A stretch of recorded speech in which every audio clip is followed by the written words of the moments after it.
to all of my Pisces out there. So please make sure to get my book at Amazon. The link to that is in the description box below. Also, if you'd like to contact me for a personal reading, my email address as well as the website is in the description box below as usual. So let's get into it for the Pisces.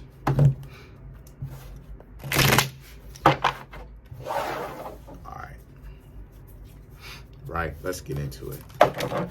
Let's see what the Pisces has got.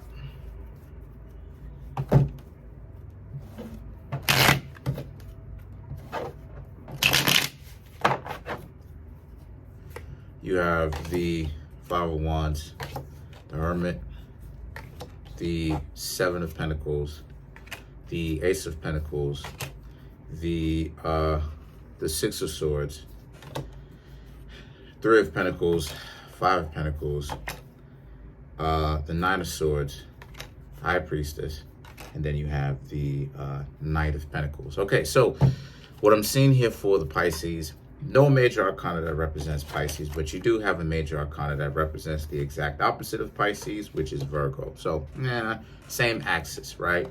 Same line, right? So, what I'm seeing here for you Pisces is, if some of you Pisceans have been having disagreements with someone, then you may want to pay attention to that, right? You being in a supposed romantic relationship where there's a whole bunch of arguments, right, disagreements that get into heated discussions, aren't necessarily what it is that you would call a romance, right?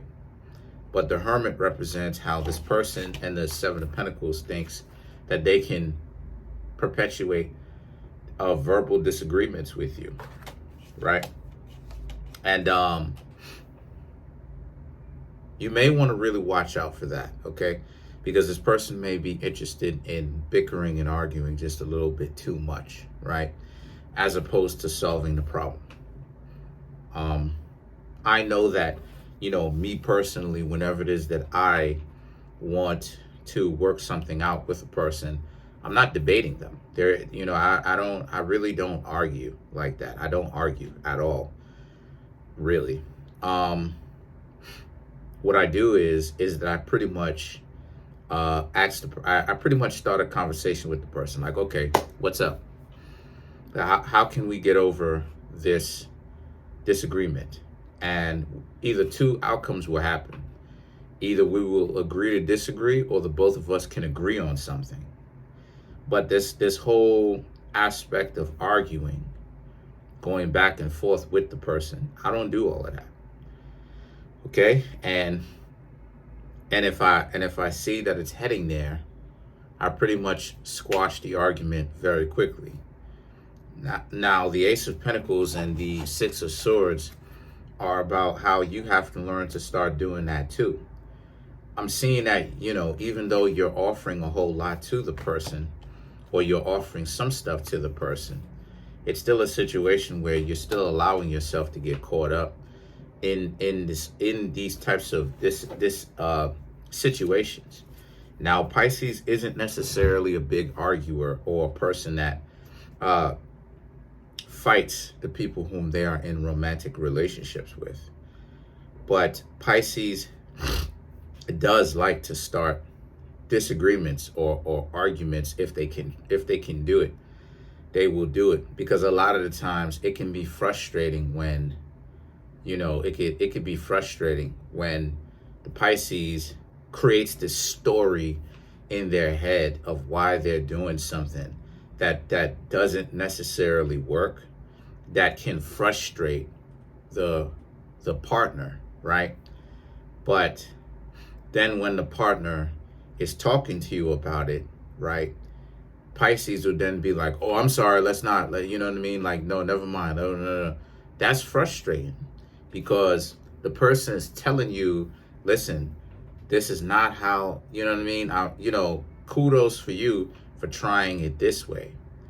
But you've already tried it that way. It doesn't create the outcome that you want. And you've tried that same way how many times? If this is the outcome that you want, it doesn't create that outcome. We know this already, and even if it does, it creates that outcome so little to the point where you can say that it almost never happens. It happens, but you can say that it almost never happens, or doesn't even happen at all. So instead of you doing this way consistently, right, making it the standard of how you do things, why don't you switch to, you don't have to switch it my way, but why don't you switch things, to a way of doing things that works more consistently, more often. And that's, like I said, that's where the frustration can begin, because the Pisces would then be like, oh, well, never mind type stuff, right? So the thing is that the Three of Pentacles and the Five of Pentacles can represent how this type of bickering and arguing, this type of clashing of the heads is what can create a break in the relationship. As a matter of fact, a lot of you Pisceans will have a break in the relationship, because the two of you will not be able to even get over a lot of a lot of you Pisceans and the partner will not be able to get over the weak foundation of how the relationship started. The relationship started on a flimsy foundation of understanding. What the two of you tried to play off as if it's understanding is in fact not even understanding at all. So as a result of this, the Nine of Swords represents, so this is a situation where, yeah, you're kind of down about this because you wanted to make things work with this person or try to see if it could work out. But obviously you and this person can't seem to see things eye to eye. And a lot of you Pisceans are wondering if it's you. No, not necessarily. It's the both of you, So I wouldn't say that it's all on you Pisces, or it's up to you Pisces. It's really both of you, Then the thing is that the High Priestess and the Knight of Pentacles represents, this is another Virgo card, High Priestess is, you're blaming yourself again, right?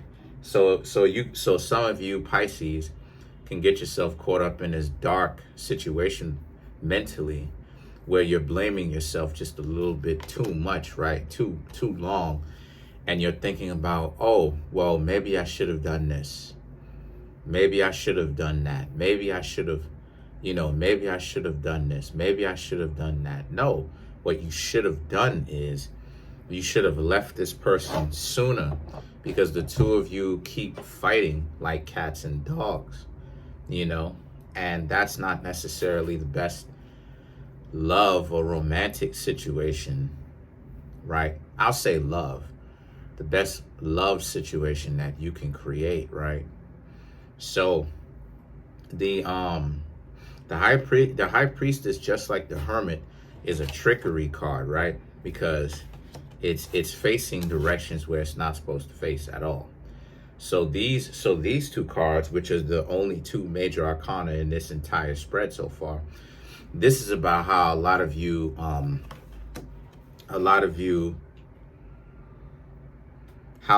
Pisces just really need to watch out for misconceptions and things that actually was never, because sometimes, truth be told, you get yourself into relationships, and I'm speaking from personal experience, that you're really not even supposed to be in a very long time, but you're supposed to learn something, and that's where it is that a lot of people end up getting messed up at.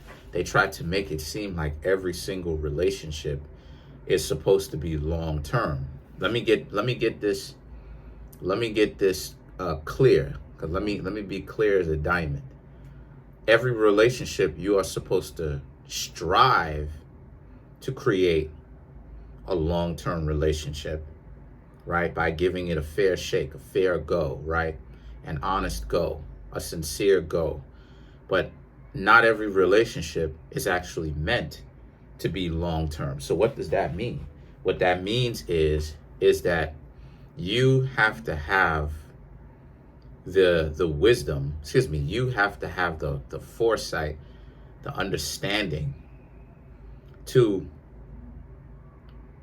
or the experience, right? Everything.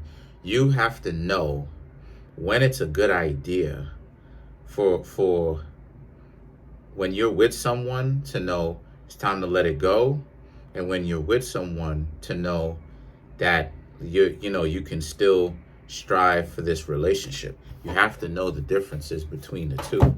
Now let's clarify the High Priestess.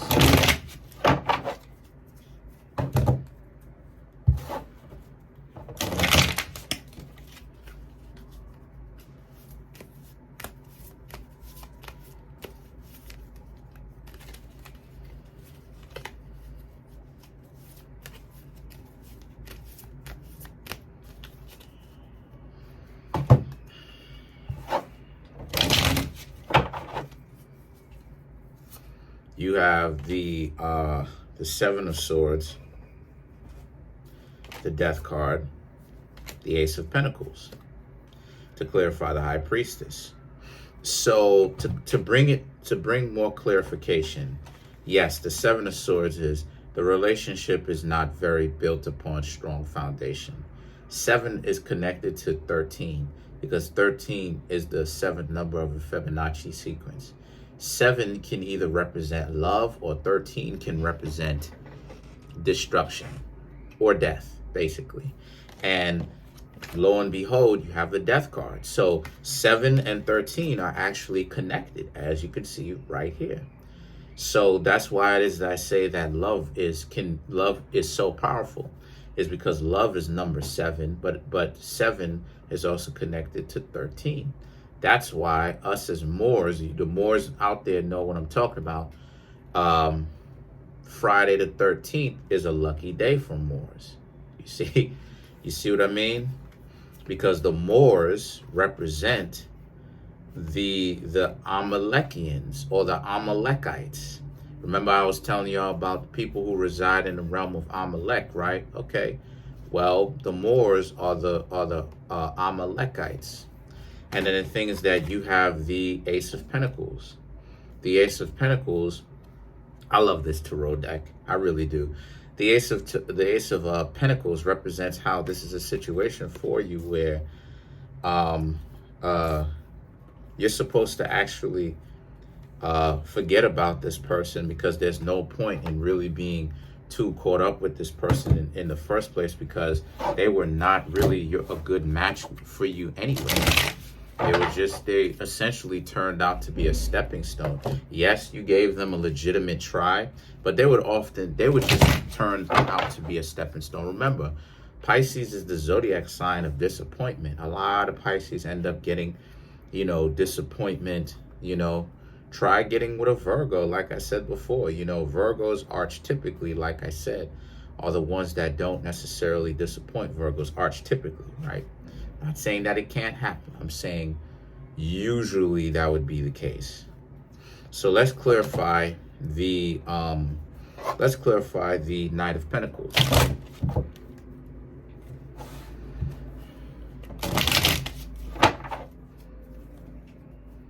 So you have the Two of Pentacles, the Ten of Wands, and then you have the Nine of Cups. So the Two of Pentacles is, when it comes to you looking for someone, the Two of Pentacles is, again, you should have that friendship down. Friendship should be down pat. It's very odd to see how people want to rush in a relationship and they want to get with people and they haven't even built up a rapport. Have you noticed that? I don't know if y'all Pisces noticed this, but have y'all Pisces noticed that people don't even want to build up a rapport, a friendship anymore? Like, you don't even know this person.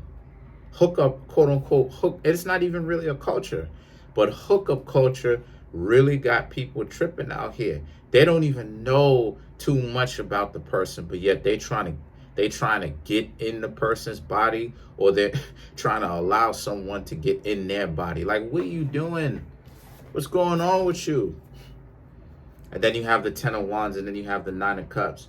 The Ten of Wands and the Nine of Cups is know whom it is that you're getting into a relationship with, you know, so that things could be more safer. The Nine of Cups is being able to let things go when things have run its natural course.